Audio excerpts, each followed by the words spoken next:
Лукашенко помре. Мы будем протягивать беседу дедом. А стратегии могут быть разные. Агрессия, захоп самолета, миграцыйная война. Лукашенко трываецца, ўсё трываецца. Санкции повинны быть узмацнены. Трэба яго караць. Заўсёды так было. Супер ідэя. А я ведущая, я не павінна адказваць. Да. Такі сцёп моладзевый.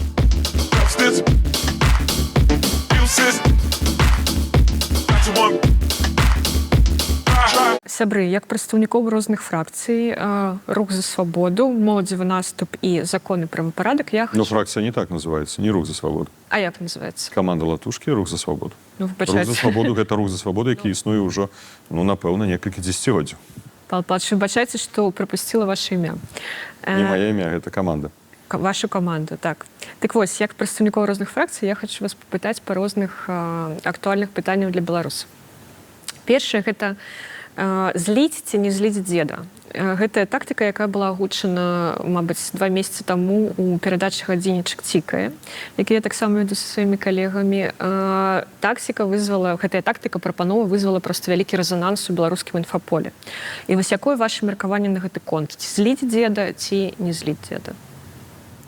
Ну, адкажу коротко, калі дазвольце. Пасадзіць дзеда.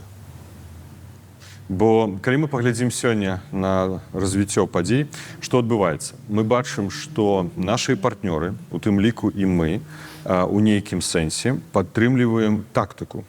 Тактыку не стварэння большага напружання для Лукашэнкі і яго рэжыму. Гэта тактыка палягае на тым, каб не справакаваць яго, перакрочыць нейкія штучныя чырвоныя лініі. Бо калі мы будзем уводзіць большыя санкцыі, калі мы выдадзім ордэр на арэшту Лукашэнку, здзейснім нейкія іншыя дзеянні супраць яго асабіста і прадстаўнікоў яго рэжыму, то гэта можа справакаваць Лукашенка, напрыклад, накіраваць беларускую армію на тэрыторыю Украіны і удзельнічаць у вайне на тэрыторыі Украіны. Яго можа спракаваць большыя рэпрэсіі, гэтак далей. І гэта тактыка, якая мы бачым, на жаль, на сённяшні дзень прынята. Але трэба зразумець стратэгію. Стратэгія заключаецца ў тым, што стратэгіяй Расійскай Федэрацыі з'яўляецца акупацыя Беларусі, уключэнне Беларусі ў склад Расійскай Федэрацыі. Лукашенко помре, і гэта мы ведаем дакладна. Раней ці пазней гэта адбудзецца. І вось альбо ён будзе скінуты з пасады, напрыклад, намаганнямі Расійскай Федэрацыі тады, калі ён не выканае штосьці важнае для Масквы. І як спрацуе гэтая тактыка? Яна спрацуе на поўную паразу, бо ў гэты момант адбудзецца інкарпарацыя Беларусі. Таму мы лічым, важна рэалізоўваць стратэгію. А стратэгіяй з'яўляецца падтрымка беларускага грамадства. Бо толькі, як бы гэта пафасна не гучала, можа агульна, але толькі беларускае грамадства, якое сёння па дадзеных апошніх сацыялагічных апытанняў, з якімі мы пазнаёміліся, 66% выступае за дэмакратычную форму ўпраўлення, а больш за 20% не акрэсліла сваю пазіцыю. А мы разумеем, што ў талітарнай сістэме яны проста могуць баяцца выказаць сваю думку. 2% выступае толькі 2% за ўключэнне Беларусі ў склад Расійскай Федэрацыі, абсалютная большасць выступае супраць удзелу беларускай арміі ў вайне. Так вось трэба ставіць на грамадства. А грамадства чакае што? Грамадства чакае ў тым ліку і адказнасці Лукашэнкі. Адказнасці за злачынствы, які ён здзейсніў. Бо чаму злачынец, які забівае беларусаў, катуе беларусаў, гвалтуе беларусаў, здзяйсняе міжнародныя злачынствы, агрэсіі, захоп самалёта, міграцыйная вайна і гэтак далей, ён не нясе адказнасць, а народ беларускі нясе. І гэта прыводзіць да дэматывацыі беларускага грамадства.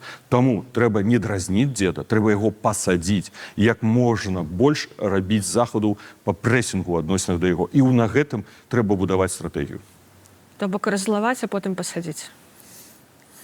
Я б хацела дадаць, Павел Павлович пачаў, але коротка не атрымалася, але я думаю, што я дапоўняў меркаванне нашага спіса.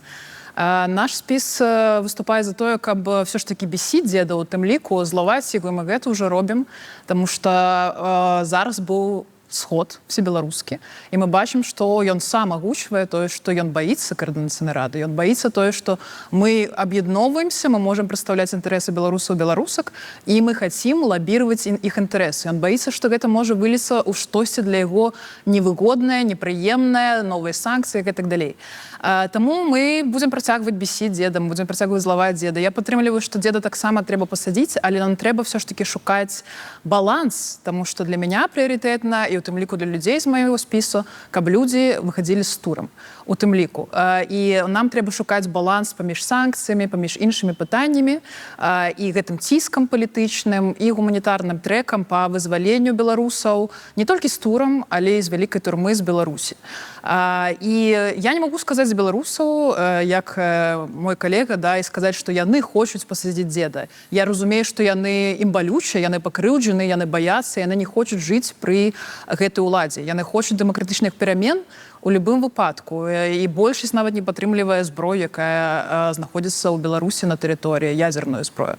Таму мы будзем далей працягваць нашу працу, мы будзем злаваць дзеда, мы будзем спрабаваць зрабіць все ад нас магчымае, але я думаю, што нам трэба шукаць баланс і трэба думаць, што кожнае дзеянне, яно таксама выклікае супрацьдзеянне, якое адбіваецца на людзях, які знаходзяцца ў турмах, і на людзях, якіх могуць яшчэ пасадзіць. Таму гэта, да, гэта пра пошукаў альтэрнатыўных стратэгій у тым ліку і выпрацоўкі стратэгіі на доўгатэрміновы перыяд з уключэннем у тым ліку нашых партнёраў. У чым тады выглядае гэты баланс, на ваше пагледжанне?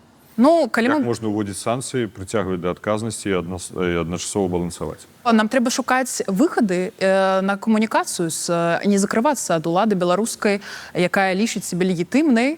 І, на жаль, яна пакуль што ёсць там, і яна кіруе краінай. І не прасіць захад закрывацца ад гэтай камунікацыі, каб дыпламатычная прысутнасць таксама была ў Беларусі, і пошукі магчымых кантактаў для далейшага прапановы магчымых саступак ад іх і ад нас, то бок камунікацыя, дыалог наконт нават асобных людзей, у абмен на розныя рэчы. Тут пытанне ўжо далей наконт таго, што мы будзем абмяркоўваць. Дзякую, Алана. Александр, калі ты не забыў яшчэ пытанне было? Не, я не забыў, конечно. Ну, значит, я лічу, што справа не ў тым, злаваць дзеда ці не злаваць дзеда. У нас ёсць, у беларускіх дэмакратычных сіл ёсць так стратэгія, так? Стратэгія наша, яна накіравана на то, каб Беларусі адбылася змена ўлады на дэмакратычную, з дыктатуры на дэмакратыю. І мы ідзем згодна са стратэгіяй, і там крокі, значыць, мы іх выконваем. А стратэгія Лукашэнкі — гэта абараніць сваю дыктатуру і не даць, каб была дэмакратыя на Беларусі, каб прыйшла. І кожны наш крок фактычна злуе Лукашэнку, так? Што бы мы не рабілі, то супраць яго. І таму атрымліваецца, каб ён не злаваўся, значыць, нам трэба нічога не рабіць. Нам трэба выконваць, што ён ад нас хоча. Вось такі адказ. Мне цікава пра стратэгію, пра якую вы гаворыце. Я просто себя таксама далучаю да дэмакратычнай супольнасці, і мой спіс у тым ліку. Мне цікава, я пра стратэгію дэмакратычнай супольнасці пакрокавую першы раз чую. Магчыма, гэта план перамоги, я не ведаю, ці штосьці іншае. Просто канкрэтна прапісанай стратэгіі па кроках я першы раз чую. У кожнай арганізацыі ёсць свая стратэгія. Мы говорим про агульную, вы только что сказали. Значит, глядите, кожная организация есть стратегия, мета одна, а стратегии могут быть разные. Але мета одна, как по Беларуси была демократия, правильно? Конечно, правильно. але про агульную стратегию. И тому, что бы мы ни рабілі... Александру Александровичу, калі быў яшчэ 2020 год, калі мы стваралі першую координацыйную раду і былі першыя паседжанні, то тады было менавіта акрэслена, што нашай стратэгіяй з'яўляецца першае, каб вызваліць палізняволеных, прывесці да адказнасці рэжым, спыніць насілля на Беларусі, правесці дэмакратычныя выбары. Вось гэта былі элементы стратэгіі. Яны як бы ў агульным кантэксце застаюцца. Можа, пакрокава я тут пагажуся з вами, да? Што яно такое не існуе, у кожнай арганізацыі свая, але ўсё ж таки такая агульная мэта, акрэсленая ў гэтых некалькіх словах, яна ёсць. Ну так, яна была, яна ёсць, прайшло просто 4 гады, і мы стаім все на тых жа пунктах, да, і прыярытызацыя троху, мне здаецца, павінна змяняцца, і мы павінны разглядаць гэтую, ну, я б не сказала, што гэта стратэгія, гэта канкрэтныя мэты пастаўлены дэмакратычнай супольнасцю на першым паседжанні координацыйнай рады, на якім я была. Мы хочам вызваліць палізняволеных? Так, ну тады... Мы хочам, каб адказаў Лукашенко за злачынствы, альбо мы ему выбачым за злачынствы. Хочам, каб адказаў. Мы хочам, каб адбыліся дэмакратычныя выбары ў Беларусі. Хочам. Так якая можа быць іншая прыярытызацыя? Нет, просто тады першым пунктам не стаяла вызваленне палізняволеных, і калі мы говорим не просто пра пункты, а пра канкрэтныя дзеянні зараз і на працягу гэтых 4 год, гэты пункт, я лічу, не стаіць у большасці дэмакратычнай супольнасці першасць. Ось, я пра гэта. Тады был першы пункт, гэта канкрэтна правесці новыя выбары і так сказать, вызволить других людей, ну, всех людей после репрессий, это был уже другий пункт. Добра, давайте тады перайдзем да іншага пытання ці несуць беларусы адказнасць за вайну і ці павінны мы будзем потым выплачваць рэпарацыі, ваше меркаванне?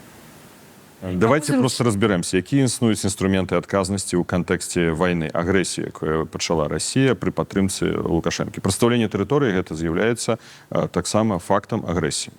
Але на сённяшні дзень ідзе дыскусія ў міжнароднай супольнасці і не прынята галоўных рашэнняў аб стварэнні прававых механізмаў пацягнення да адказнасці за злачынства агрэсіі. Злачынства агрэсіі, адказнасць за гэта павінны панесці тыя асобы, якія прымалі рашэнне за па здзяйсненні агрэсіі. У кантэксце Расіі ведаем, хто у кантэксце Беларусі гэта Лукашенко і вайсковыя начальнікі, военныя начальнікі, якія рэалізоўвалі, падтрымлівалі агрэсію супраць Украіны. Прымалі таксама адпаведнае рашэнне. Адчынялі мяжу, прадстаўлялі вайсковую інфраструктуру, давалі самалёты, узбраенне, ракеты ляцелі, гэтак далей, гэтак далей. І вось каб гэта адбылося, да, я скончу з пункту гледжання юрыдычна, павінен быць створаны міжнародны механізм, бо міжнародны крымінальны суд, на жаль, тут не можа прыняць адпаведных рашэнняў па тэхнічных прычынаў, няма ў яго кампетэнцыі, каб прыняць рашэнне аб адказнасці канкрэтных фізічных асобаў, грамадзянаў Расіі і грамадзян Беларусі. Зараз ідзе дыскусія. Ёсць група краін, якая хоча стварыць агульны суд, туды ўваходзяць і Злучаныя Штаты Амерыкі, Канада, еўрапейскія краіны, гэтак далей. Але апошнія рашэнні, якія разглядаліся ў Радзе Еўропы, прапануюць стварыць гэта на базе Рады Еўропы, якая знаходзіцца ў Страсбурзе, не былытым з Брусселем. Да? І вось менавіта стварэнне спецыяльнага трыбунала адказнасці за злачынства агрэсіі прадугледжваецца менавіта там. Адказнасць дзяржавы, калі ўж пераходзім зараз да адказнасці дзяржавы і народа, у гэтым кантэксце яна таксама не будзе наступаць. Там можа быць прызнанне таго, што Беларусь удзельнічала ў агрэсіі, а адказнасць наступае толькі праз механізм міжнароднага суда ААН, які знаходзіцца ў Нью-Йорку, і толькі пры сітуацыі, калі Беларусь дасць згоду на юрысдыкцыю міжнароднага суда ААН. Таму сёння вельмі папярэдне казаць пра тое, ці будзе адказваць беларускі народ, ці будзе адказваць дзяржава. Але я больш спытала ваше меркаванне, ці... Я лічу, што міжнароднае права павінна працаваць. Я скажу так, я юрыст і заходжу з таго, што павінна працаваць міжнароднае права. Пакуль на сённяшні дзень няма перспектывы таго, што дзяржава адкажа за гэта, бо Лукашенко не дасць згоды на юрысдыкцыю міжнароднага суда Арганізацыі Аб'яднаных Нацый, каб Беларусь панесла адказнасць. Калі Лукашэнкі не будзе і будзе новы ўрад, ён будзе прымаць тады гэтае рашэнне. Ці дзяржава адказвае за агрэсію, якая была ажыццёўлена з тэрыторыі Беларусі. Для нас галоўнае сёння персанальная адказнасць. Вось гэта рэальна, калі будзе створаны трыбунал у Страсбурзе, каб нас зразумелі гледачы. Персанальная адказнасць рэальна. Один нюанс. Зараз ідзе дыскусія, што адказнасць нясе Расія, расійскае кіраўніцтва, ні слова пра Лукашэнкі. І тут я хачу ўсіх супакоіць. Калі будзе створаны гэты трыбунал, Лукашенка не ўдасца пазбегнуць адказнасці. Персанальна і яго военны начальник. Так, Лукашенко так, але я больш хачу спусціць гэта на больш нізкі ўравень, на ўравень не дзяржавы, на ўравень людзей. Вось, напрыклад, у мінулым выпуске мне таксама не падабаюцца, быў Александр Кнырович, які выказаў вельмі кантраверсійную думку. Мне не жалко людей, которые стоят на границе. Ён сказаў, мне не шкада людзей, якія стаяць на мяжы суткамі ў аўтобусе, беларусаў, якія хочуць выехаць у Польшчу, таму што яны павінны разумець, што зараз ідзе вайна, і мы як дзяржава, як людзі, як грамадзяне гэтай краіны, мы павінны несці адказнасць за гэта. І гэтая думка вызвала там вялікае абурэнне ў інфаполе, і я разумею, чаму мяне таксама яны вызвала абурэнне нават у студыі на той момант. Так вось я больш пра гэта, не пра то, як з пункту гледжання міровога дзяржаўнага законодаўства. А як вот з вашага пункту гледжання простыя людзі? Мы несем адказнасць нясе рэжым. Я падтрымаю тут, што беларускі рэжым несе адказнасць за гэтую вайну і за саўдзел беларусаў, беларусак у агрэсіі, за таго, што яны знаходзяцца у акупаваным рэжыме ўнутры Беларусі.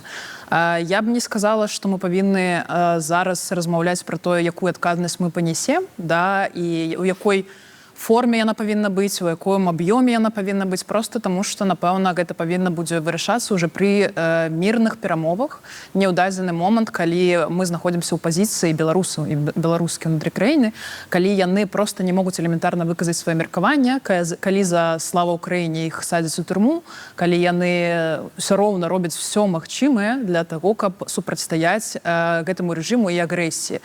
Яны выказваюцца супраць ядзернай зброі ўнутры Беларусі, яны выказваюцца супраць, яны спыняюць цягнікі і садзяцца на 23 гады як рэйкавыя партызаны. Яны пішуць ўсё роўна каментары ў соцсетак, яны размаўляюць адзін з адным і гавораць, што яны не падтрымліваюць гэтую вайну. Па большасці пытаннях так і ёсць.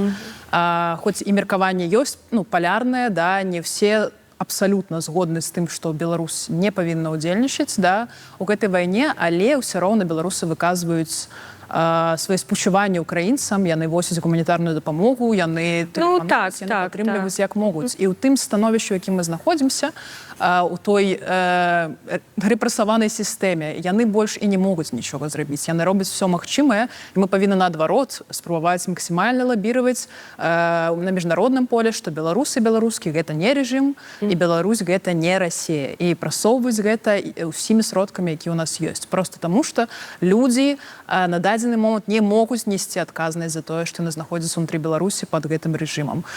Все, што могуць, яны робяць і сядзяць за гэта ў турмах. І 1670 чалавек, здаецца, ўжо былі асуджаны па адміністрацыйных і крымінальных справах за супрацьстаянне, наконт выказвання ваеннай пазіцыі, супрацьстаяння таму, што адбываецца ва Ўкраіне. То бок беларусы не несуць адказнасць. Добра, зразумела. Александр? Гэта пытанне заўсёды падымаецца ва Ўкраіне. Калі я туды прыязджаў, там за кожным круглым сталом амаль падымаецца гэтае пытанне. І я заўсёды таксама, як і мои калегі, кажу, што трэба адрозніваць беларускі народ і рэжым Лукашэнкі. Адказнасць нясе рэжым Лукашэнкі, а беларускі народ – гэта сябра Ўкраіны. Беларускі народ за Ўкраіну, і Расія для нас агульны вораг. Добра, вам шкада людзей, якія стаяць на мяжы ў аўтобусе? На жаль, не можам зараз. Безумоўна, тут павінна быць сімпатыя да гэтых людзей. Конечно, праблема чэргаў на мяжы яна заўсёды была. Я ўзгадваю, конечно, калі ты практычна амаль усё дарослае жыццё меў дыпламатычны пашпарт, это была сітуацыя зусім іншая. Але калі я не меў дыпламатычны пашпарт, я разумею, што такое стаяць у чарзе. Таму нашай задачай з'яўляецца пераконваць нашых партнёраў адчыняць межы для людзей, зачыняць межы для падсанкцыйных тавараў, абмяжоўваць і павялічваць прэсінг на рэжым Лукашэнкі за тое, што ён спрыяе праз абыходжанне санкцый у працягванні вайны, якую вядзе Расія, і з улікам яго падтрымкі супраць Украіны, але нам трэба адкрываць дзверы для людзей. Я неаднойчы абмяркоўваю гэту сітуацыю. Усе тыя пытанні, якія мы сёння абмяркоўваем, яны ўжо з'яўляюцца прадметам тых перамоў і сустрэч, якія мы праводзім. Я размаўляў з намеснікам міністра ўнутраных спраў Польшы, размаўляў і з міністрамі ўнутраных спраў Латвіі, і з літоўскім бокам МЗС. Яны, конечно, аргументуюць гэта пытаннем нацыянальнай бяспекі перадусім, бо зараз улікам павелічэння актыўнасці спецслужбаў Беларусі і Расіі, нават у гэтыя дні, калі мы з вами сустракаемся, адбылося паседжанне спецыяльнай калегіі па дзейнасці спецслужбаў пад старшынствам прэм'ер-міністра Польшы. Яны бачуць гэтую пагрозу. Мы бачым канкрэтныя факты, якія гэта пацвярджаюць. Яны фактычна забяспечваюць сваю бяспеку. І такім чынам яны тлумачаць. Пры гэтым мы кажам аб тым, што я казаў спачатку. Стратэгія павінна быць у падтрымцы грамадства. Калі мы пабудуем у цэнтры Еўропы паўночную Карэю, гэта значыцца, мы аддадзім у распараджэнне Расійскай Федэрацыі, прывядзем до таго, што Беларусь стане часткай Расійскай Федэрацыі. А грамадства, і тое згодны з маёй калегай, абсалютна, грамадства беларускае, гэта не рускае грамадства. Рускае грамадства за вайну, рускае грамадства падтрымлівае Пуціна. Як бы таму падабалася, не падабалася, колькі б не казалі еўрапейскія палітыкі, але гэта факт. А іншы факт, што беларускае грамадства, і вся сацыялогія кажа, калі я кажу пра імя беларусу, я не кажу ніколі ад імя беларусу, я карыстаюся як бы сацыялогіяй, кажу пра большасць, як бы, як той аналіз, які мы атрымліваем. Так вось большасць беларусаў супраць Лукашэнкі і большасць беларусаў супраць вайны. І вось трэба дапамагаць беларусам, адкрываць гэтыя дзвер. Гэта і праблема візаў. Але праблема з візаў з Польшы, гэта нават сёння у мяне адбылося две размовы з маршалам Сената і з амбасадарам Міхальскім па гэтай тэматыцы. Да гэтага парыў міністр замежных спраў Польшы. Тут праблема, на жаль, жаль, унутраная у большай ступені, таму што ёсць канкрэтная крымінальная справа супраць намесніка міністра замежных спраў Польшы яшчэ з папярэдняга ўрада. І узбуджана крымінальная справа ў адносінах да 8 супрацоўнікаў МЗС, консулаў, дыпламатаў і супрацоўнікаў консульскага дэпартамента. І гэта зараз сапраўды стварыла дадатковыя праблемы. Наконт шкада, мне, конечно, шкада. Беларусак. У меня не было дыпламатычнага пашпарта ніколі ў жыцці. На жаль, ці на шчасце, я не ведаю, я стаяла на мяжы. Это пакуль. Не, можа, пакуль спадзяюся, што можа гэта У новый Павел Павлович выдадзіць? Я ж не буду рашаць, новы ўрад будзе рашаць. Можа, будзе спадарня прэм'ер-міністраў. Так. Некаторыя эксперткі говорят, што прэзідэнткай. Магчыма. Я супраць пасады прэзідэнта ў Беларусі, таму лепш прэм'ер-міністр. Так, это асобнае пытанне. Но наконт гэтага я просто хочу спадару Кнаровічу, напэўна, сказаць, што я не ведаю, ці ёсць у него блізкія Беларусі, але, мае блізкія маіх блізкіх, сябры, сяброўкі, яны стаяць по 20 плюс гадзін. Я калісьці таксама стаяла до 20-го года. Бывалі такія праблемы, калі ты стаіш там. Гэта просто невыносна. Гэта абмежаванне беларусаў усіх магчымасцяў. Мы говорим, што мы не хочам, каб яны былі расейцамі, мы хочам даваць ім все магчымасці, падтрымліваць грамадства, як говоріць Павел Павлович, але мы адначасова санкцыямі не толькі абмяжоўваем памежныя пераходы. Не, я тут супярэч адразу. Вось гэта неправільная ацэнка. Я не размаўляла, я думаю, што вы далей зможаце сказаць. Просто мы абмяжоўваем іх у магчымасці выехаць, мы абмяжоўваем транспартны рух, мы не даем, не толькі мы, рэжымы сваімі дзеяннямі, і мы некаторымі лабіраваннем некаторых працэдур таксама абмяжоўваем беларусак. Я хацела бы, каб моладзі, і не толькі ў моладзі, былі магчымасці ездзіць, куды яны хочуць, атрымліваць досвед, а галоўнае, гэта мець еўрапейскае бачанне, а яно можа быць толькі калі ў цябе ёсць дасяг з гэтага вакуума ў штосьці іншае. Калі ты не толькі ў Самару ездзіш, калі ты і ў Варшаву. Выходны ў Піцер. Так все ж таки давайте разберемся ў санкцыях. Санкцыі гэта санкцыі на Лукашэнку, санкцыі на членаў яго сям'і. Санкцыі гэта на эканамічныя суб'екты гаспадарання, на сектаральную эканоміку. Закрыццё межаў гэта не санкцыі. Гэта рэакцыя дзяржаваў на пытанні сваёй нацыянальнай бяспекі альбо стварэнне механізмаў націску. Таму тут беларусы павінны зразумець, што гэта не з'яўляецца санкцыя космая. Ніколі ні кабінет, ні Ціханаўская, ні Коордынацыйная рада, ніколі ніхто не апеляваў закрыцця мяжу для беларусаў. Это не было нашим предметом. Так, а ніхто ў гэтым не абвінавачвае. Просто, что это не з'яўляецца санкцыямі. Нет, я говорила про Скоску, я хутчэй про лоббирование того, что закрывать апошнія памежныя пераходы, донесення нашим партнёрам і партнёркам, что гэта, наадварот, нас адрывае дэмакратычных перамен і беларусак ад рэальнасці. Мы аб гэта абмяркоўвалі ў мінулым выпуску з Франыкам Вячоркай, Кнаровічам, Александром і Светланай Мацкевіч. Я спадзяюся, гледачы яго паглядзелі. Давайте паслухаем Александра наконт шкада ці не шкада, і перайдзем да вашага любімага пытання з санкцый. Мне, конечно, шкада. Я сам стаяў на межах прыкладна, памятаю, 11,5 гадзін, каб уехаць у Польшу. Зараз 24 стаяць. Я памятаю 11,5, мне было дастаткова. І машыны ў людзей ламались пад такой час састаяння, это вельмі цяжка. І я лічу, што якраз 20-й год атрымаўся ў нас у тым ліку і благодаря таму, што беларусы, моладзь магла выязджаць у Еўразвяз і бачыць, як там жывуць людзі, і параўноўваць. Бо рэвалюцыя жніўня 20-го года гэта не рэвалюцыя беларускай апазіцыі. Выйшлі ў 20-м годзе якраз большасць людзей такіх, якія дагэтуль палітыкай не займаліся. І яны ўбачылі, як жывуць іншыя краіны, параўналі з рэжымам Лукашэнкі, убачылі фальсіфікацыю выбараў, яны хацелі змяніць гэта, і таму яны выйшлі. І я размаўляю шмат людзей, якія выехалі, яны гэта гавораць. А старая пазіцыя прымала ўдзел такі, не вельмі, я б сказал, актыўны. Многія і не ўдзельнічалі арганізацыі нават. А некаторыя нават гаварылі, што это был прарасійская рэвалюцыя. Добра, вы единодушны ў гэтым пытанні. Я з вами. Мне таксама шкада. Я хочу, каб усе беларусы мелі вольны доступ да еўразвяза.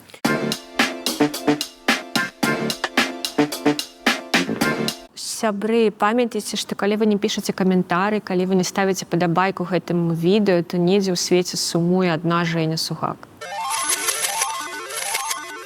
Наступне питання, якое ви всі вже на яке ви намагалися адказаць з пачатку, санкцыі. Ці трэба санкцыі адмяніць, ці трэба санкцыі узмацніць, ці трэба іх пакінуць такія, як ёсць, бо як мы шмат кажам усе, што санкцыі шмат б'юць па звычайным беларусам і не вельмі шмат яны б'юць па рэжыму, выглядае так. Эканоміка трываецца, Лукашенко трываецца, ўсё трываецца. Не то, як мы думалі 4 гады таму ці 3 гады, што калі зараз у санкцыі ведуць, то ўсё там і лясніцца праз 3 месяцы. А вось глядзіце, воз і не там. Дык што трэба рабіць з санкцыямі? Я могу распачаць. Давай. Глядзіце, мне здаецца, што на самой справе мы шмат гаворым пра санкцыі, і я ў тым ліку чытала ў праграме вось калег, калежанак з розных фракцый, спісаў, што яны за ўзмацнення санкцый, і адначасова ёсць такія пазіцыі, тым ліку у каманды Павла Павловича, пра тое, што адначасова санкцыі за палізняволеных, то бок вызваленне праз санкцыі. У мяне заўсёды, калі я бачу такія моманты, паўстае пытанне, ці быў вызвалены хоць адзін чалавек з турам праз санкцыі. І другое пытанне, ці ўводзіліся ўвогуле санкцыі конкретно за рэпрэсіі адносна беларусаў, беларусак і за тое, што яны знаходзяцца ў турмах і з'яўляюцца палізняволенымі. Но мой адказ нет, таму што я працую з гэтай тэмай. Праз санкцыі не быў вызвалены ні адзін чалавек. Гэтыя людзі, яны вызваляліся дзякуючы дыпламатычным стасункам нашых заходніх партнёраў. Гэта былі ў асноўным людзі, які былі датычныя да іншых дзяржаваў. У тым ліку не толькі Захад у гэтым удзельнічаў, іншыя краіны таксама удзельнічалі ў гэтых перамоваў і па выцягванню людзей. Канешне, дэмакратычная супольнасць у канкрэтных выпадках, канкрэтных людзей удзельнічала ў гэтых працэсах у тым ліку, але не санкцыі асноўны інструмент вызвалення людзей. Калі мы гаворым канкрэтна пра гэта, тады ў мяне паўстае пытанне, мы ўзмацняем санкцыі і што мы чакаем? Што людзі выходзяць, што беларусы чамусьці пачынаюць все роўна ездзіць за мяжу, ім зноў пачынаюць даваць візы, памежныя пераходы, якія не датычны санкцыю, але рэакцыя міжнароднай супольнасці на розныя дзеянні Лукашэнкі будзе нейкая больш мяккая, чамусьці яна павінна змяніцца. Мой адказ, што санкцыі павінны быць гнуткім інструментам, і мы не сцвярджаем са спісам, што санкцыі павінны быць узмацнены ці паслаблены. Павінна быць магчымасць для лавіравання, для того, каб можна было іх пры неабходнасці ўзмацніць пры канкрэтных выпадках, і пры неабходнасці можна было іх паслабіць, калі будзе неабходнасць у дыялоге для вызвалення людзей. То бок гэта кропкавыя выпадкі ў любым выпадку. На жаль, мы не можам вызваліць усіх скопам, мы ўжо гэта зразумелі, як бы нам не хацелася гэта зрабіць. Таму я за пазіцыю больш гнуткасці ў гэтай сістэме і баланса, пра які я гаварыла. Мы павінны не говорить с нашим партнером, что мы хотим максимально узмацніць санкцыі. Персанальныя санкцыі, пра якія гаворыць Павел Павлович, адносна некаторых людзей, так, канешне, асабліва адносна топ-менеджмента і людзей, якія звязаны з Лукашэнкам, самае блізкае кола, які ўдзельнічаюць у рэпрэсіях. Санкцыі сектаральныя таксама тут трэба разглядаць. Калі гэта можа быць прадметам дыялогу, прадметам магчымага абмена, трэба гэта таксама лабіраваць для нашых партнёраў, каб яны не абрывалі звязі, і каб яны спрабавалі гэта прасунуць і рабілі стратэгічную ўжо стратэгію, распрацоўвалі партнёры разам з дэмсупольнасцю па выхаду з крызісу гэтых адносінаў Беларусі і Еўропы. І гэта данасілі да Мінска і таксама глядзелі, якая рэакцыя ў іх. Магчыма, яны гатовы на некаторыя саступкі, мы проста пра гэта не ведаем, як бы мы не хацелі, таму што мы максімальна себя абмежавалі. То бок я не гавару, што санкцыі трэба прыбраць. Санкцыі павінны стаць гнуткім інструментам, а мы гэта павінны прасоўваць, каб можна было лавіраваць і таксама для беларусаў магчымасці пераезду, выезду, вызвалення палізняволеных адкрываць. Дзякую. Таксама не коротко. Але пытанне такое просто баліць вельмі моцна. Хотела, можна перед тым, кажется, хотела пожартаваць, што Алана, ты ўжо амаль прэзідэнтка. Ты раз распавядала, а Павел Павлович записывал за тобой. Ну так. Тэзісы галоўныя. Ну. У чым мы згодны з вами? Мы згодны з вами у тым, што санкцыі не адзіны інструмент, які зможа змяніць сітуацыю ў Беларусі. У чым я абсалютна не згодны у тым, што санкцыі ніколі нікога не вызвалялі. Прабачце, я сведак. На жаль, так в моей біяграфіі ёсць, але факт ёсць фактам. Я быў паслом Беларусі ў Францыі, паслом Беларусі ў Іспаніі і ўдзельнічаў у перамовах Макея, який дійшов у інший світ, Алени Купчиної, намісниці міністра заміжних справ, посла нашого у Брюсселі Юдаченка і намісника міністра заміжних справ, а менавіта аб тим, що будуть визволені палітычна зняволены, узамен будуць адменены санкцыі. І гэта адбылося, менавіта адбылося ў 2016 годзе. Я говорю конкретно Факт о вызваленні палітзняволеных за санкцыі пацвярджаў і Андрэй Саннікаў, які неаднойчы казаў, калі б не было санкцый, нас не вызвалі. Маштаб сітуацыі зусім іншы. Мы павінны зразумець, комплекснасць сітуацыі зусім іншая. І калі мы кажам пра санкцыі, давайте іх адмяняць, гэта ўсё, прабачце, палітыканства. Палітыканства. У чым яно заключаецца? Ну, я не кажу пра вас. Пра вас, не ўспрымайце. Як я і хотела бы, каб вы говорили про 20-й год і пасля. Вось я кажу пра 20-й якая год. у нас Вось зараз. я кажу пра 20-й год. Мела на увазі, што не вызвалілі вас з Фактычна урачэй. зараз. Так, я готовы адказваць. Пра 20-й год. Гэта ўсё палітыканства. Чаму? Таму што ідзе вайна. І тыя палітыкі, якія голасна, не пра вас, я же зараз не апелюю да вас, тыя палітыкі, якія голасна кажуць, не трэба ўводзіць санкцыі, трэба паменшыць санкцыі, павінны адказаць на галоўнае пытанне. Яны хочуць, каб Украіна перамагла ці не? Калі яны хочуць, каб Украіна перамагла, бо гэта з'яўляецца ўсё ж такі адной з галоўных перадумоваў змены сітуацыі ўнутры Беларусі, то санкцыі павінны быць гарманізаваныя. Бо што мы бачым на сённяшні дзень? На сённяшні дзень мы бачым, што з-за розніцы санкцый адносных Расіі, рэжыму Лукашэнкі, рэжым Лукашэнка стаў дзвярымі, варотамі, брамай, менавіта ў абыходжанні санкцый.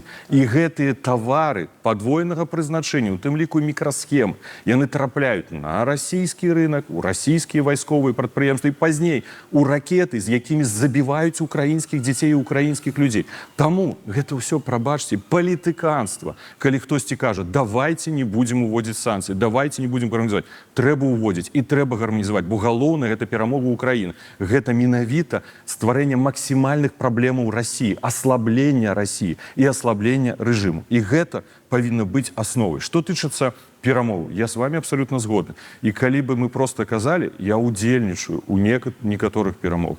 Неаднойчы падымаў гэтае пытанне з рознымі пасламі трэціх краінаў, у тым ліку міністэрства замежных спраў, уносілі шмат якіх прапановаў, як пачаць канфідэнцыйныя перамовы, нават у кантэксце алімпійскіх гульняў. На жаль, нашы партнёры таксама тут не праяўляюць палітычнай волі. Яны не гатовы брацца за тэму палітзняволеных і ісці да рэжыма і размаўляць. Нават у кантэксце алімпійскіх гульняў. У нас была вельмі канкрэтная, дакладна апрацаваная стратэгія. Як гэта зрабіць? Не зрабілі. А вось у чым праблема? Чаму санкцыі неэфектыўны? Таму што вось менавіта было так, калі я прысутнічаў на размове с помощником дзяржсакратара США альбо со спецыяльным прадстаўніком Злучаных Штатаў Амерыкі. І калі мы сядзім, напрыклад, я і сядзіць яшчэ две асобы з каардынацыйнай рады, і яны кажуць, не, трэба дамовіцца з Лукашенко, не трэба ўводзіць санкцыі. А я кажу, трэба ўводзіць санкцыі, трэба збіваць яго з ног, трэба яго караць, таксама праз інструмент санкцый, і праз гэты націск дамагацца вызвалення палітзняволеных. І вось тут у нас былі розныя падыходы. Таму мы прапаноўваем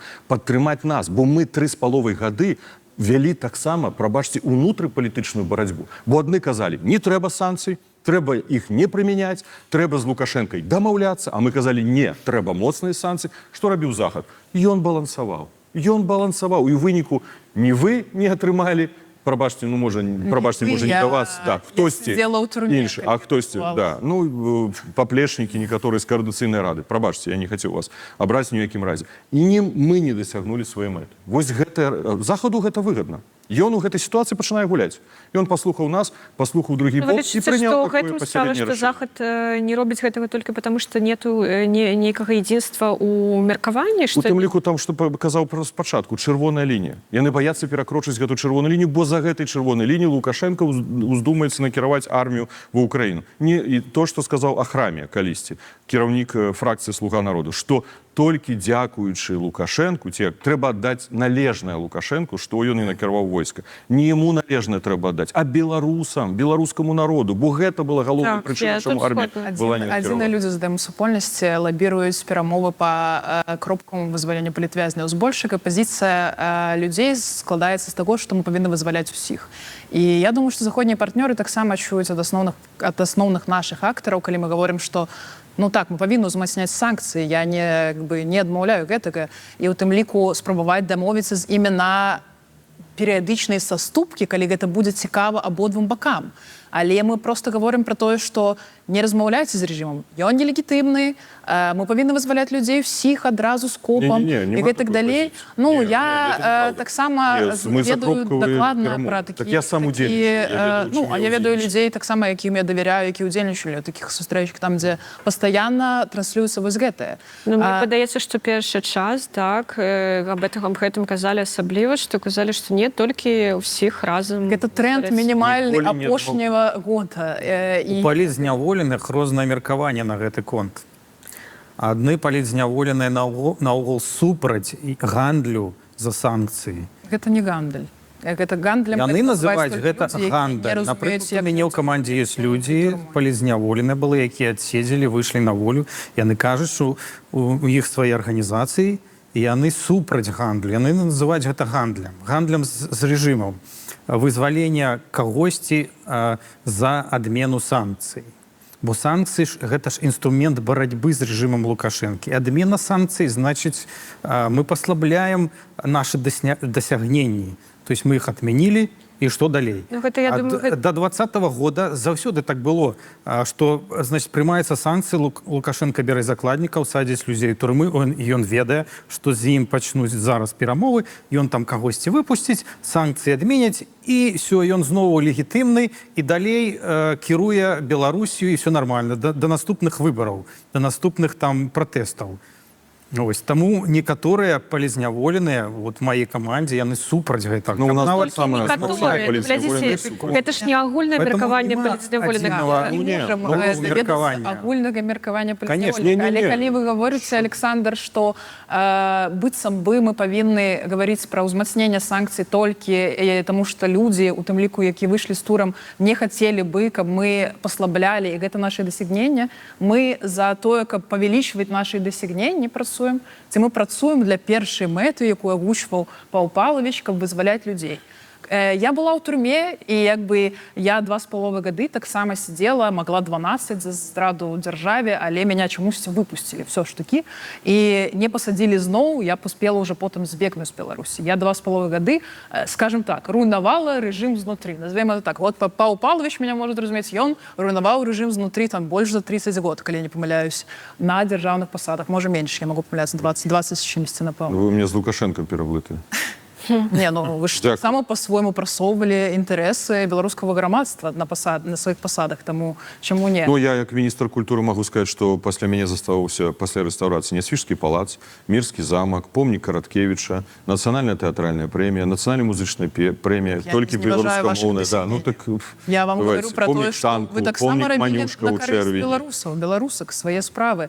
І калі людзі сядзяць далей, і мы не можам запытаць меркаванне, але мы павінны даць магчымасці для тых, хто знаходзіцца ў жудасным стане, тых, хто не можа вытрымліваць. З людзьмі з гуманітарнага спісу. І гэта важна. Мне не кажется, что вы говорим нас за не всех. чуете. Мы же не супраць. Мы якраз таки выступаем. И конкретно я вам кажу, я, як палітык Павел Латушка, прымаў удзел и прымаю удзел у конкретных закрытых камунікацыях з замежнымі партнёрамі по кропкавым вызваленні палітзняволеных. Я гэта раблю. Што яны Я за вам гэта не адказваюць? Што агітую. партнёрам Я вам кажу, вось конкретная гісторыя, звязаная з алімпійскімі гульнямі. Мы прапанавалі стратэгію, як дамагчыся вызвалення хаця бы часткі палітзняволеных. Мы правялі перамовы ў некалькіх сталіцах. Нам усе паківалі галавой, сказалі: супер ідэя, цудоўная, бярэмся. Пазней перапіска, пазней менш перапіскі, зараз ніякіх адказаў алімпійскія гульні, вось уже бліжэйшым часам.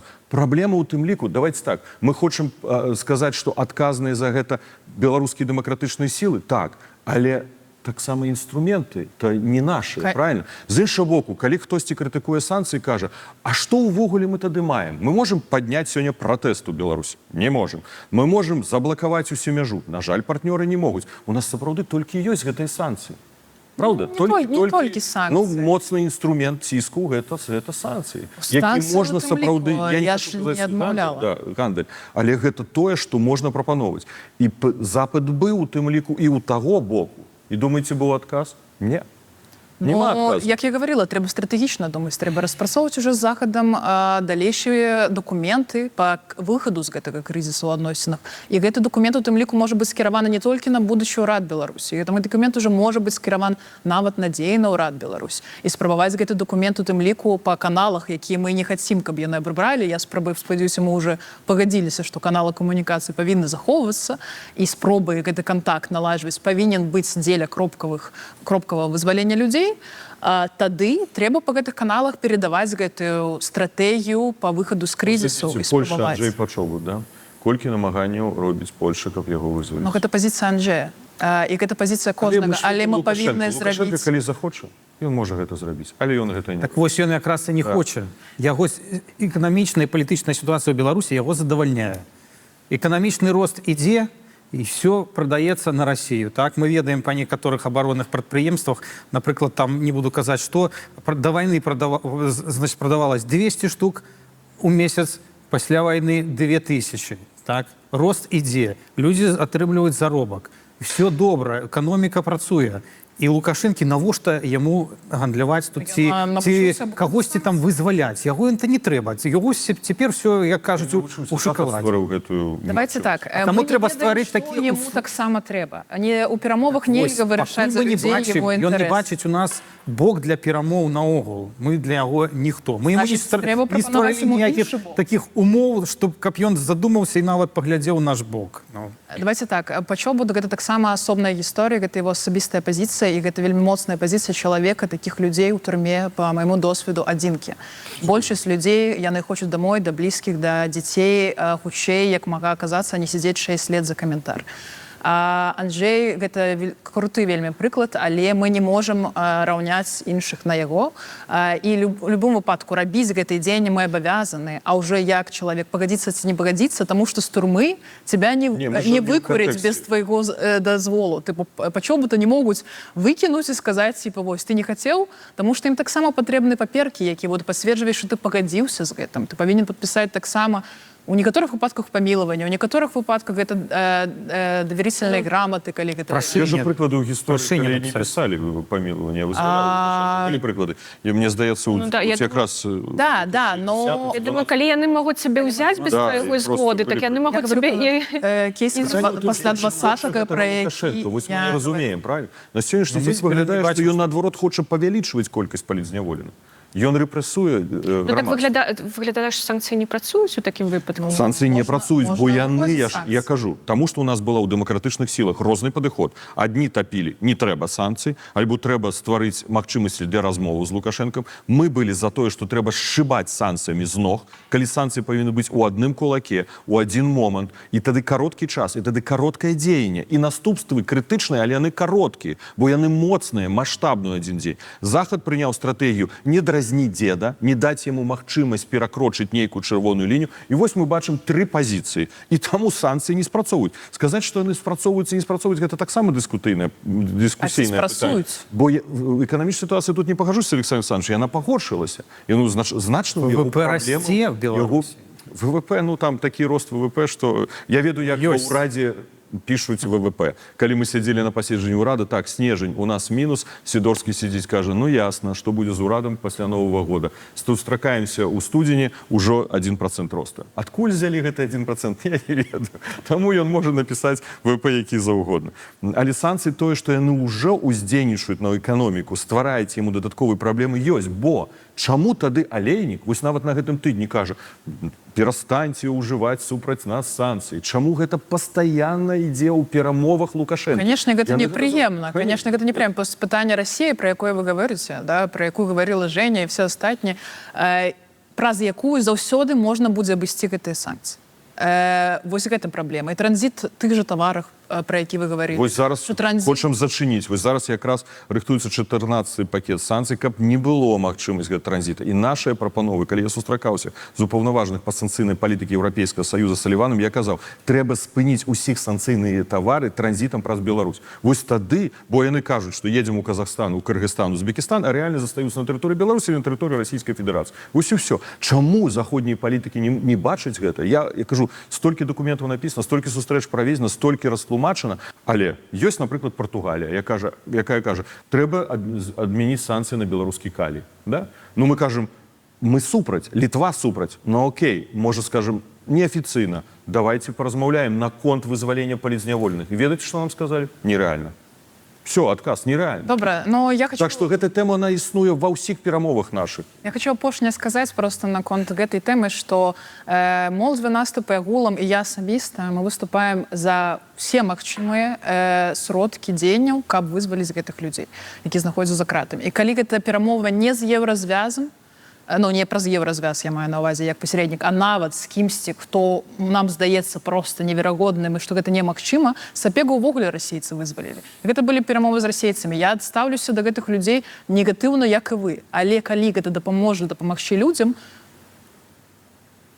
давайте карыстацца ўсімі магчымасцямі. З трэцяй краіны таксама. Спрабуем. Ну, і мае калегі таксама спрабуюць. Але Сябры. пытанне маштабнасці.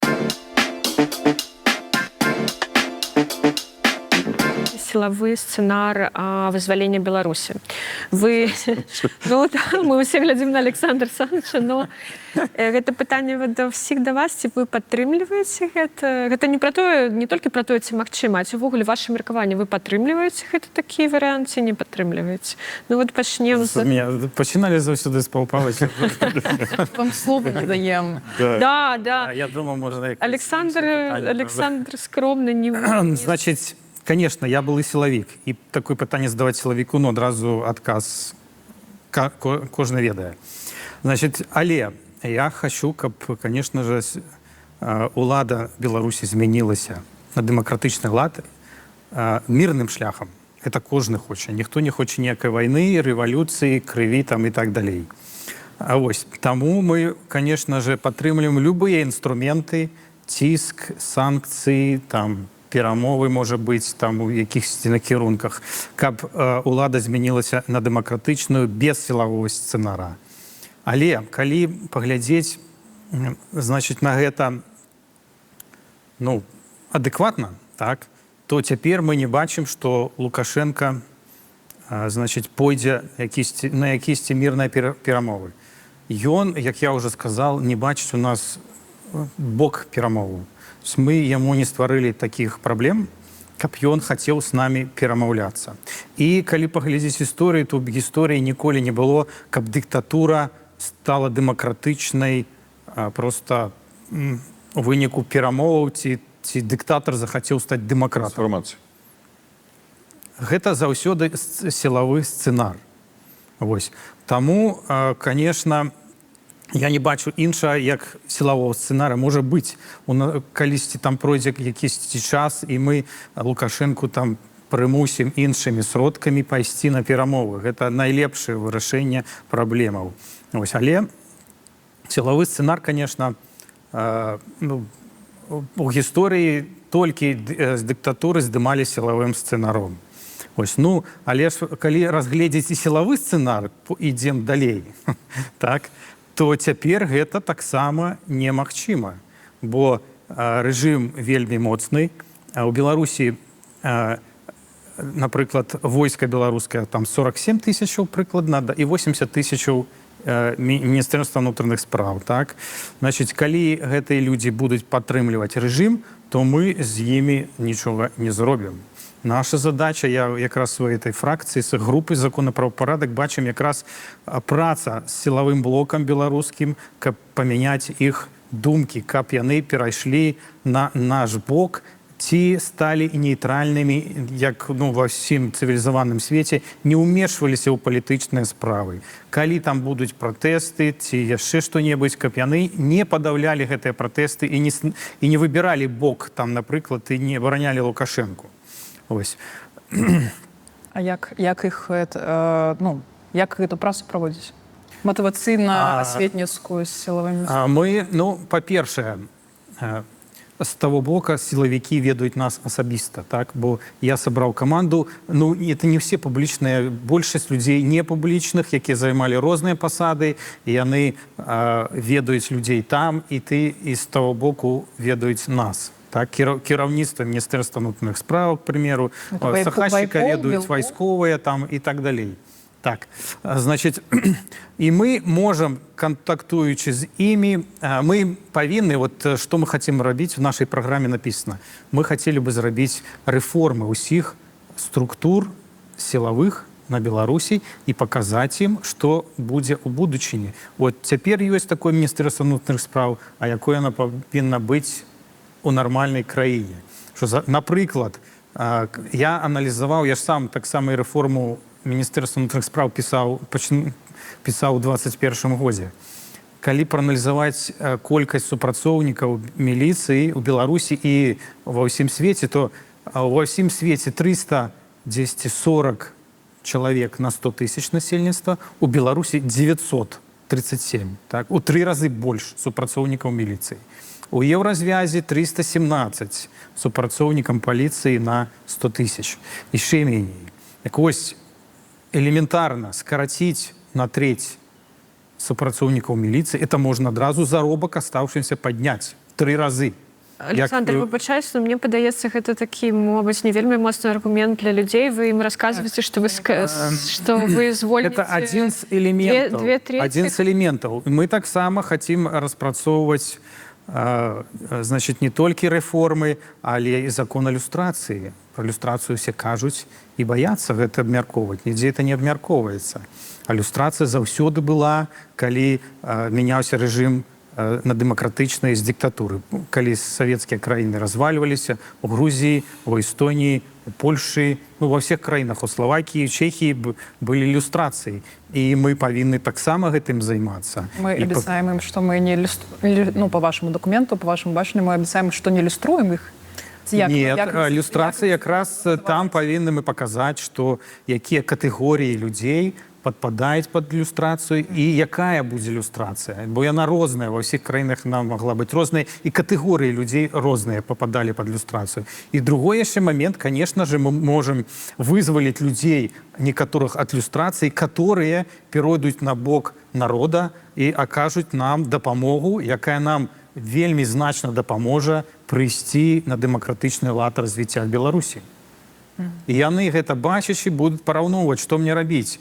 Ці дапамагчы і застацца, ці разам з Лукашэнкай з'язджаць у Расію, дзе-небудзь у Сібір і там жыць, і хавацца до конца сваіх дней. Правда, вырашыцца мы не можем момент X. Мы не можем Всё стварыць отдать. войска, так, каб пайсці і вызваляць Беларусь. Ну, і реально, это утопія, ніхто гэта нам не дасць зрабіць ні ў адной краіне свету. Добре, Таму мы павінны выкарыстоўваць тыя інструменты, якія мы можам выкарыстоўваць. Конечно, бы мы хацелі і стварыць і войска, і Сахашчык, напрыклад, в кабінеце хацеў спачатку стварыць войска, з гэтай прапановай ездзіў паўсюль. Вось. Ну, але гэта немагчыма. Мы таксама Харугвы стваралі. Калі памятаеце, по-моему, 22-м годзе сталі ствараць гэтак Харугвы. Много записалось? Я колькасць не буду называць, бо зараз будзе слухаць Церцель і потым будзе новы выступ. Добра. Ось, таму мы разумеем, што рэальна, а што нерэальна. Ужо. Добра. У нас ёсць вопыт по гэтым. А што, калегі, падтрымліваеце сілавы сцэнар вызвалення ці не? Я могу отказать, да, поспробую недолго. Мы с коллегами с моладзевого наступа лічым так, что силовый сценарий, ён цалкам магчымы. Ну, в сенсе, что так может здарыцца, что такие дзеянні будут на территории Беларуси. Я думаю, не ў бліжэйшы час. Докладно. Это калі беларусы ў сярэдзіне краіны захочуць этого самі. Мы не можем организовать это. Мы толькі можем дапамагчы, але все залежыць толькі ад тых, хто ў сярэдзіне краіны. Калі яны захочуць сілавы сцэнар і будуць яго рэалізоўваць, мы павінны ўсе ім дапамагчы в этом. Гэта ўсё ж таки па тое, што гэта павінна ўнутры краіны пачацца. Конечно. Ну, то бок ён верагодны, але мы разумеем, што на перспектыву, на будучыню, канешне, для нас лепш, як для краіны, для грамадства, каб гэта былі мірныя перадачы ўлады праз мірныя дзеянні.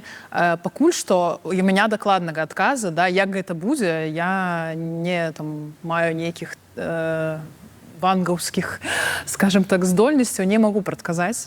Але хацелось бы, каб гэта было мірным шляхам. І таму што я не хацела бы гэтых ахвяр, я не хацела, каб людзі пакутвалі, як, я думаю, все калегі падтрымаюць. І у тым ліку не хацелось бы, каб моладзь пакутвала, таму што ў такіх сітуацыях, рэвалюцыях, войнах все ж таки на перадавую вельмі часта кідаецца моладзь, да, і ну, просто не хочацца губляць гэтую сучаснасць і будучыню для краіны. Таму, канешне, у ідэале, калі мы абмалёўваем, хацелось бы гэтым мірным шляхам. Як гэта будзе, ну...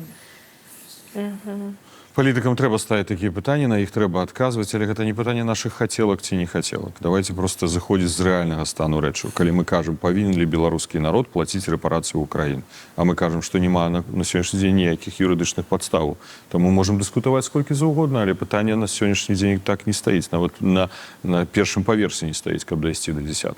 Калі мы кажам пра сілавы сцэнар у Беларусі, мы што абмяркоўваем з вами? У нас ёсць сіла, ці ўжываць яе, ці не ўжываць. Давайте будем реалистами. Ніводная держава, суседняя Беларусі, не допусціць, апрача Российской Федерации, не допусціць уваходу, але іх у контексте российской, але не допусціць уваходу беларускіх узброеных сил, напрыклад, з тэрыторыі Украины, ці з тэрыторыі Польши, Літвы і Латвии. Гэта нереально. Кропка. Все. Гэта тэма закрытая. Калі мы кажам пра унутраны сцэнар, то каб ён стаў рэальным, трэба рыхтаваць яго загадзя. Рыхтаваць падпольны рух. Наколькі гэта сёння рэалістычна? Давайте ацэнім гэтую рэальнасць. На жаль, хутчэй не, чым так. Але ці трэба над гэтым працаваць? Трэба працаваць. Калі мы кажам пра рэальнасць зменаў з улікам сілавога сцэнара, то сілавы сцэнар я разглядаў бы ў масавым выхадзе людзей у той дзень, калі спатрэбіцца менавіта, каб людзі ўзялі кантроль над дзяржавай. Я не веру, што будзе дэсантаванне ў палац Аміна, у палац Лукашэнкі, у Мінску. Нема ў нас ні транспартных самалётаў, ні дэсантнікаў, нема хто дэсантуецца і зробіць гэта на працягу аднаго дня. Таму мы ўсё ж таки не кажам пра галоўнае. Чаму нам патрэбна альтэрнатывы ствараць? Нам трэба ствараць альтэрнатыўныя органы ўлады. І альтэрнатыўным органам улады павінна стаць каардынацыйная рада. І я вельмі прашу, заклікаю, не нават, прабачце, не галасаваць ні за адзін блок, ні за другі, ні за трэці, просто прыйсці прагаласаваць.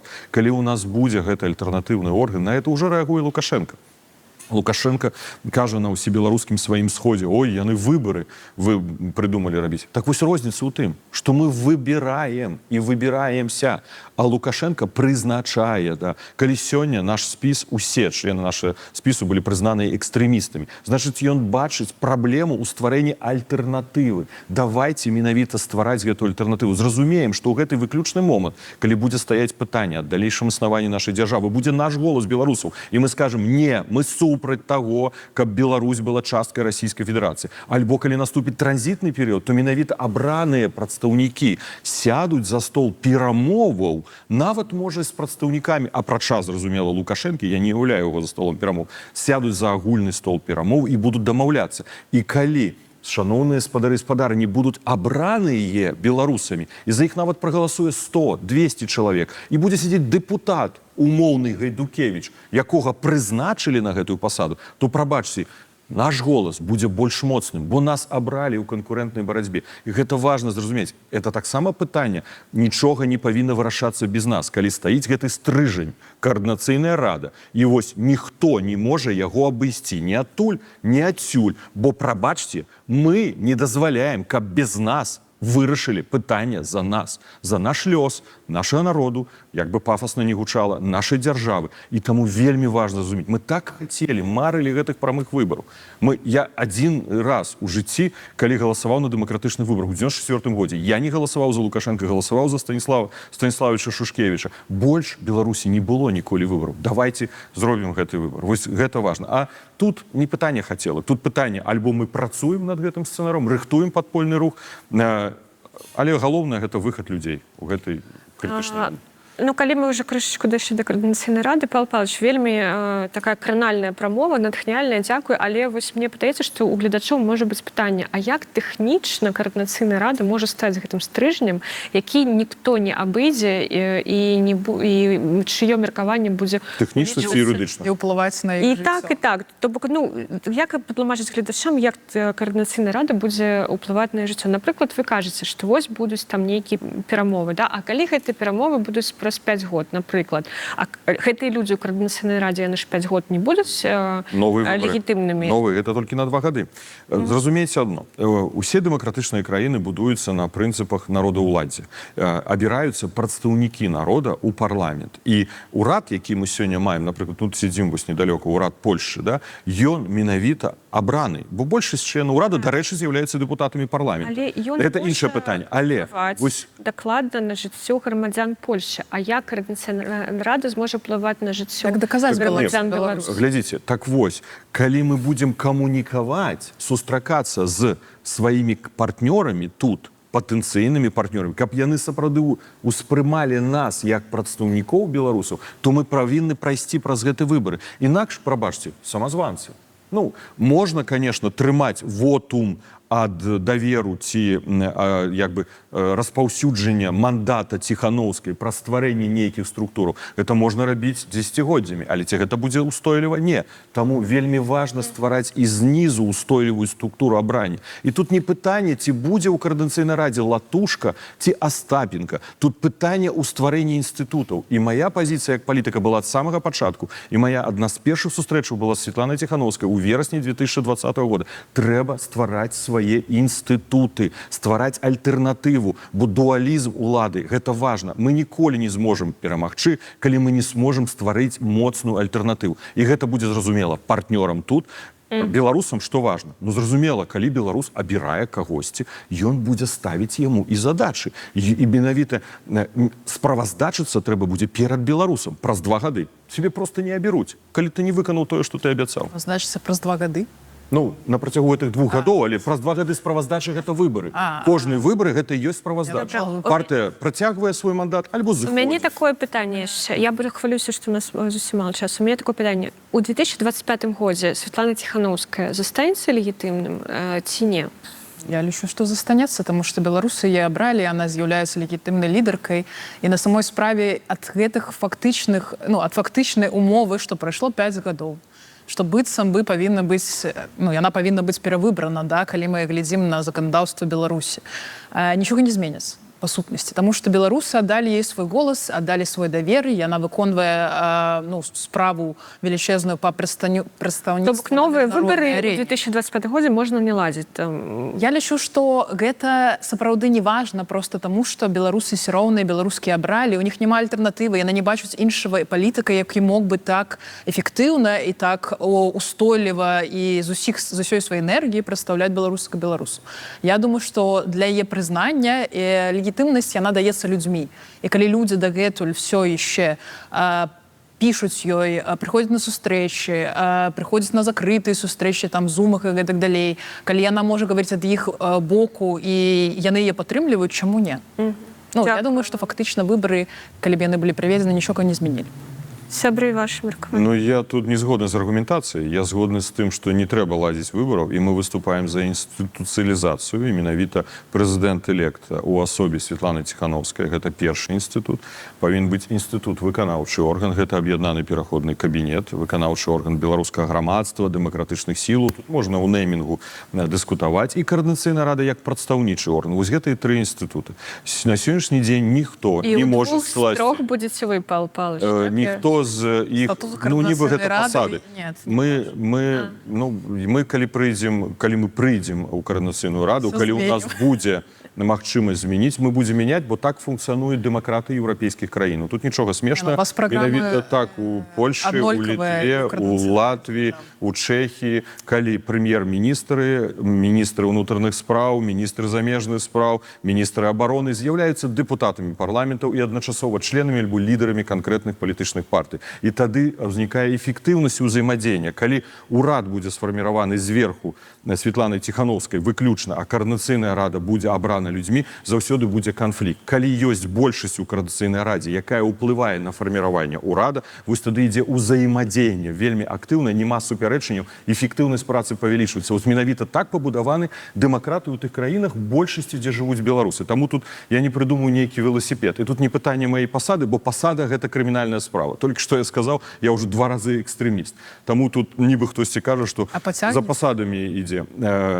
Ну тут немножко такія пытанні мы сур'ёзна размаўлялі, ну, а зараз нагрузка повышається, одні трошки посади. такі стёп молодзевый. Ні, Дякую. це не молодзевий Так стёп, вось, це адекватне калі мы питання. кажам пра інстытуты, то інстытут прэзідэнта Светланы Ціханаўскай, кабінета Координаційної ради. Яны павінны быць захованы. Ніхто не зможа зрабіць канкурэнцыю Ціханаўскай па колькасці галасоў, якія яна атрымала. Але каб падтрымаць Светлану Ціханаўскую, тут я не згодны. Тады з гэтай логікі, пакуль пішуць яе лісты, яна вечна павінна быць прэзідэнтам. Нет, что так белорусы, вы ей дали Я довер.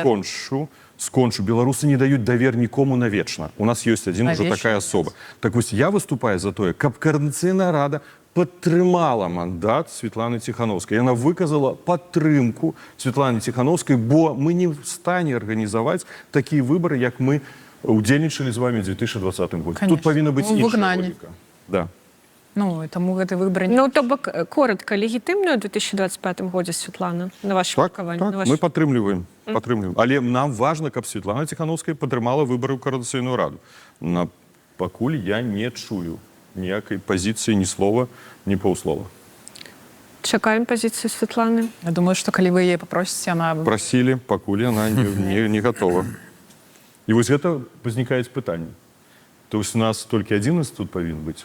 Нет, я с вами згодна, что, конечно, прадстаўнішча і выканаўчая ўлада таксама павінна быць, але мне здаецца, адных і тых людзей ставяць на пасады ва ўсіх гэтых інстытуцыях, может быть конфликт інтарэсаў. Ну, прем'єр-міністр Польши і депутат Мы зараз говорим конкретно про ситуацию нашего демократичного руха и нашей Президент Беларуси и старшиня Всенародного Всенародного все. Берем лепший приклад. Добре, прем'єр-міністр Чехії і депутат парламенту Чехії. Добре, прем'єр-міністр Литви і депутат... Ладно, жартую, мы зразумели. Ну, Александр, забирайте слово, забирайте слово. Я не бачу ніякіх праблем, што Павел Павлович можа быць у кабінеце ў Координаційнай радзе. Гэта сусветная практыка. І лепшая практыка еўрапейскіх дзяржаў. Так што тут для мяне пытання ніякіх не стаіць. Наконт Ціханаўскай, тут ёсць пытанне, як моя каманда лічыць, напрыклад, і як можа быць. То есть это может быть розныя рэчы, так? Мы, конечно, падтрымліваем Светлану Ціханаўскую і лічым, што яна павінна застацца ў 25-м годзе і дапамагаць беларусам далей. Што будзе ў 25-м годзе, і калі рэальна на это паглядзець, то могуць быць вялікія супярэчнасці паміж рознымі арганізацыямі. Мы ведаем, што цяпер ёсць арганізацыі, якія нават і цяпер ставяць легітимнасць Светланы Ціханаўскай пад сумнеў. Так? І яны чакаюць, ну я не буду іх называць, яны чакаюць 25-го года, каб гэта пытанне падняць яшчэ вышэй. І вось якраз Координаційная рада павінна падтрымаць Светлану Ціханаўскую, бо я лічу, што ў 25-м годзе будзе барацьба. Калі бы вы галасавалі не за вашу фракцыю, я не ведаю, можаце ці не можаце вы галасаваць за вашу, но не за вашу, за якую фракцыю на выбарах Координаційнай рады вы бы прагаласавалі? Ну, это складанае пытанне, тут трэба падумаць. Ну, Я ад некаторых спісаў я нават праграмы дагэтуль не бачыла, таму мне нават складана сказаць, ну, як бы, што людзі прасоўваюць. То бок некаторых індывідаў я ведаю асабіста, вось, конечно, гаспадарства, як вядомых палітыкаў, іншых людзей таксама ведаю па іх дзейнасці, а ёсць людзей, ну, для мяне мне падаецца, што іх пазіцыі. праграмы і пазіцыі могуць быць вельмі блізкія адзін да аднаго, і многія будуць галасаваць больш за твары, якія наведаюць асабіста, якім яны давяраюць, і там, я не ведаю, чый прапановы яны чулі. Ну, тут же таксама трэба прадаць ідэю. Як гаварыў Павел Павлович, беларусаў трэба, ну, заангажаваць галасаваць, каб яны ішлі і галасавалі за прадстаўнічую. Так, вось заангажуйце, за каго вы бы галасавалі на выбарах Координаційнай раду, калі не за вашу фракцыю? Да мяне пытанне. Да, Александр. Все складаныя пытанні да мяне. Да, все так. Ну, я бы галасаваў, конечно, за каманду Павла Латушкі. Дякую. А калі бы Павла Латушкі не было ў гэтай студыі, і он не чуў тое, што ты... Так мы можем перабіраць усе до 12. Ну, я пажартавала ў тым сэнсе, што, можа, ты так кажаш, таму што ён тут сядзіць. А калі б ён тут не сядзеў? Не? Не, то не залежыць, хто тут сядзіць. Да? Просто мы, ну, супрацоўнічаем па некаторых пытаннях вельмі плённа. Мы ж не залежым адзін. І нашы погляды сападаюць амаль ва ўсім. Я нават не ведаю супярэчнасцей. Добра, за Павла Павловича, за каманду Павла Павловича Латушка і рух за свабоду. будзе галасаваць Александр Азаров? Я не буду говорить за спис, потому что я не могу адлюстровать меркование списа. Я не ведаю, за кого говорили ребята. Я скажу, голосовали бы ребята, я скажу, напевно, за себя. Хутчэй за все, я ці не голосовала бы, ці голосовала бы за европейский выбор. Ці не Не голас... прымалі бы ўдзел у выбарах? Так, ну тому що пакуль што акрамя нас я не бачу іншай моцы, якая мне пасуе по праграме і па поглядах. Есть асобныя людзі, но я не готова, калі большасць, допустим, спіса мне не падыходзіць па пазіцыі па поглядах, я не готова аддаваць за гэты спіс голас, калі гэта большасць. Калі б гэта была меншасць, можна разглядаць. Таму я говорю пра еўрапейскі выбар як альтэрнатыву, але таксама спрэчна. Ну, калі мы не галасуем у выбарах, мы фактычна галасуем за Лукашенко. Давайте прымем гэты зыход, бо не стварэнне альтэрнатывы. Яна ў любым выпадку Можна я створыцца. скончу? Да. Не стварэнне альтэрнатыўных інстытутаў Лукашэнку, гэта значыцца згода з тым, што ён будзе заўсёды кіраваць, пакуль ён не адыдзе ў іншы свет. Вось і ўсё. Таму трэба галасаваць і трэба ствараць альтэрнатыву, Як на якую катэгарычна? ён рэагуе. Катэгарычна не, ну тады па што мы ствараем Коордынацыйную раду? Дзіўна неяк вы Таму займаеце... я іду, каб у меня была мажлівасць у тым ліку маіх калег стварыць Як жа спіс, мы з вами які б я такіх хацела б. Шановныя, каб яны шлі ў Коордынацыйную раду. Калі мяне там няма, то я прапаную не ісці. Нет, я не прапаную. Гэта моя асабістая пазіцыя, якую я не навязваю. Я ж сказала, што як альтэрнатыва, ў прынцыпе, з таго, што бачу, магчыма, за еўрапейскі выбар. Магчыма. То бок, ну, я не агітую нікога, я нават наадварот агітую галасаваць. Вы маеце рацыю, конечно. Добра, так вось пра гэта тады мы згодныя. Што тычыцца спісаў, я гатовы галасаваць за кожны спіс, які дзейнічаў, ужо даказаў сваю эфектыўнасць, зрабіў канкрэтныя справы. Мы можам ацэньваць па галоўнай мэце, але мы ўсе разам не дасягнулі гэтую галоўную мэту, і Павел Атушка не дасягнуў галоўную мэту, і іншыя палітыкі не дасягнулі. Але хто рэальна дзейнічаў і хто гатовы працягваць барацьбу? Хто? На мой пункт гледжання гэта, і тут прысутны Александр Санч, гэта еўрапейскі выбар. Я гатовы, ну, просто, можа, сапраўды таксама, прызнаюся, не гатовы прааналізаваць усе спісы, можа, нават там яшчэ 2-3 спісы, за якіх я гатовы быў прагаласаваць, якія менавіта гатовы весці барацьбу, канкрэтна дзейнічаць. Разумееце? Вось, калі я ведаю, што я учора напісаў ліст у Еўрапейскую службу знешніх дзеянняў па пытаннях санкцыяў і паставіў пытанне, напрыклад, амерыканскаму боку, чаму амерыканскія аўтамабілі ідуць праз Беларусь у Расію, а еўрапейскую уже ідуць. То есть я разумею, што гэта дзеянне. Да? Вось хто дзейнічае, калі Байпол нам дапамагаў верыфікаваць спісы, калі нам кіберпартызаны не ідуць на выбары, дапамагае нам у дзеяннях, да? І мы супрацоўнічаем. Вось гэта дзеянне. І вось за такія спісы я гатовы галасаваць. Еўрапейскі выбар, я разумею, там большай часткі ён звязаны з офісам. Слава Ціханаўскі, гэта таксама дзеянне, бо гэта вельмі актыўная знешнепалітычная павестка. Мы можам па-рознаму ацэньваць, эфектыўна, неэфектыўна, але гэта актыўнае лабаванне беларускіх інтарэсаў за мяжой. Трэба даслаць Павлу Павловичу справаздачу моладзевого наступу. Да. Все, што было зроблена, мне цікава, каб бы таксама паглядзеў, што дзеянні былі. Буду удзячным, шчыра. Ну, я таксама падтрымліваю, я за тое, каб канкрэтна галасаваць за людзей і за спісы, якія магчымасці для беларусаў стваралі, якія рэальна дамагаліся канкрэтных зменаў, і якія тое, што напісалі, рабілі не на словах і гаварылі, што гэта за розных прычын, за сутнасці фінансавых магчымасцяў чалавечых не зроблена, а канкрэтна за тых, хто напісалі задачу, ажыццяўляемую, не там нейкую папулістскую такую разгорнутую, а канкрэтную, і ажыццявілі. Я вось за такіх людзей гатова галасаваць. Дзякуй, сябра. У мяне не спыталі, за каго я буду галасаваць, а я ведучая, я не павінна адказваць. Так што Все мы вас усіх ведаем. Да, моя хата з краю, я жадаю вам усім перамогі. Ну, галасаваць будете? Буду. О, гэта добра. Женя, спіс номер 12 з моладзевым. Ну, вы яшчэ за меня. Мы лепш забыли. А вы за меня поборитесь, как за избирателя. Дзякуй, сябра. Я жадаю вам усім победы, перамогі на выборах, но галоўнае перамогі з нашай краінай. Конечно. Это я всем нам жадаю. Живе Беларусь. Жыве вечна. Вечно. Дякую.